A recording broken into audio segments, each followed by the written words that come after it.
సరే ఇక ముఖ్యంగా చూసుకుంటే మీరు గతంలో చెప్పారు, అంటే ఒక దగ్గర చెప్పారు, మన దగ్గర కాదు కానీ మాగంటి గోపీనాథ్ గారి పరిస్థితి కొంచెం అంటే ఆరోగ్య పరిస్థితి చెప్పాను. యాక్చువల్గా ఏంటంటే ఒక మాధ్యమంలో నన్ను అడిగారు ఉప ఎన్నికలు అసలు అంటూ వచ్చే అవకాశం ఉందా, ఆ 10కి అడిగారు. నేను అప్పుడు చెప్పా ఆ 10కి సంబంధించి తీర్పు వచ్చేంత వరకు జరగదు, కానీ ఉప ఎన్నికలు మాత్రం తెలంగాణ ప్రభుత్వంలో ఖచ్చితంగా 2 పర్యాయాలు జరుగుతాయి, జరిగే అవకాశం ఉంది అని అన్నా.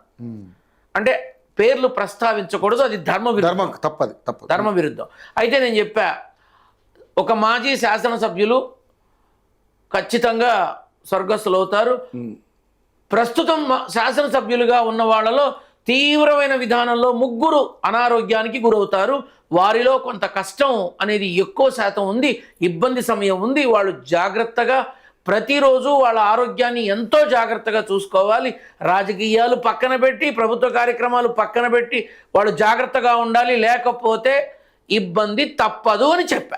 పేర్లు మాత్రం చెప్పడం ధర్మ విరుద్ధం, వద్దు కూడా చెప్పలేదు. ఒకరు మాజీ శాసనసభ్యులు ఎవరో పరమపదించారని ఆ మాధ్యమం వాళ్ళు నాకు ఫోన్ చేశారు. అంటే previous is an MLA, so okay right. ఇప్పుడు ప్రస్తుతం ఉన్న వాళ్ళలో ఇట్లా మాగంటి గోపీనాథ్ గారి అంటే నేను అన్నాను కష్టకాలం అమ్మ, ఇబ్బంది సమయం, భగవన్నామస్మరణ చేస్తూ ఆ మనిషి బాగా చక్కగా బయటికి రావాలని కోరుకోండి. కోరుకోండి. అంటే ఆయన దాదాపుగా 15 సంవత్సరాలు తీవ్రమైన ఇప్పుడు టీడీపీలో గెలిచారు, బీఆర్ఎస్ లో is hat trick MLA. Because Jubilee Hills లో నేను చెప్తా, జూబ్లీహిల్స్ లో నన్ను మన శ్రీశైలం యాదవ్ అని ఐడియా ఉంది, వాళ్ళు వాళ్ళ పిల్లలు నాకు చాలా ఎంతో ఆప్యాయంగా పలకరిస్తారు నన్ను. అది యూసఫ్ కూడా చెక్ పోస్ట్ టర్నింగ్ లో ఉంటారు వాళ్ళు. నన్ను ఎంతో ఆప్యాయంగా పలకరిస్తారు, చక్కగా ఇంటికి ఆహ్వానించారు, ఎంతో చక్కగా గౌరవించారు ఆ కుటుంబం నన్ను. అక్కడి నుంచి నేను వెళుతున్నప్పుడు ఈ గోపీనాథ్ గారు కలవడం జరిగింది. నన్ను నా దారిని నేను పోతుంటే తనేదో పాదయాత్ర, తనకి అందరినీ పలకరించే అలవాటు ఉంది. ఈల్ గో బై వాక్, అందరినీ పలకరిస్తారు. అలా క్రమంలో చూసి చక్కగా గుర్తుపట్టడం జరిగింది, నన్ను ఆప్యాయంగా పలకరించడం జరిగింది.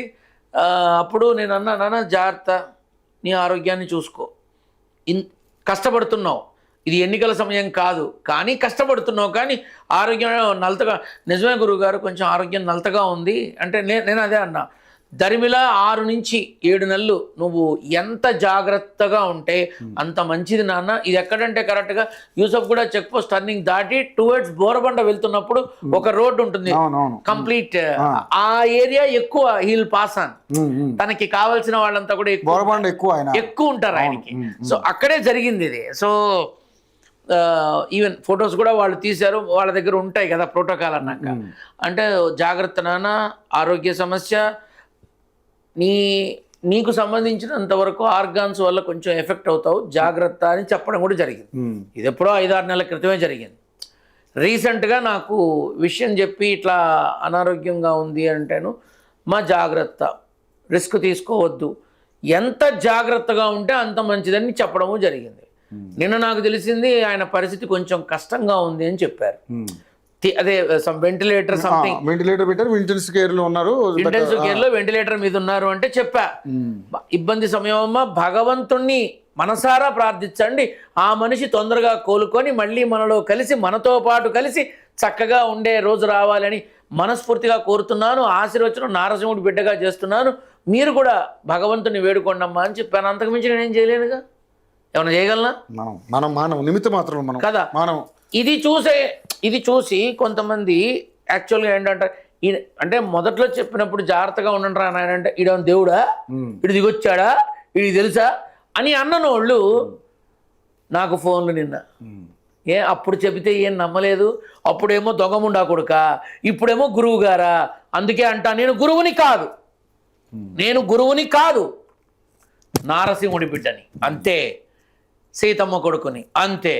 నా ఒంటి మీద ఏ బట్టలున్నా, ఏ వస్త్రాలున్నా, పంచలు గోచీలు ఏ ఉన్నా లేకపోయినా గుండెల మీద నారసింహుడు, గుండెల్లో మా అమ్మ ఎప్పుడు ఉంటారు. కాబట్టి మాట్లాడే మాట ఒళ్ళు దగ్గర పెట్టుకొని మాట్లాడతా.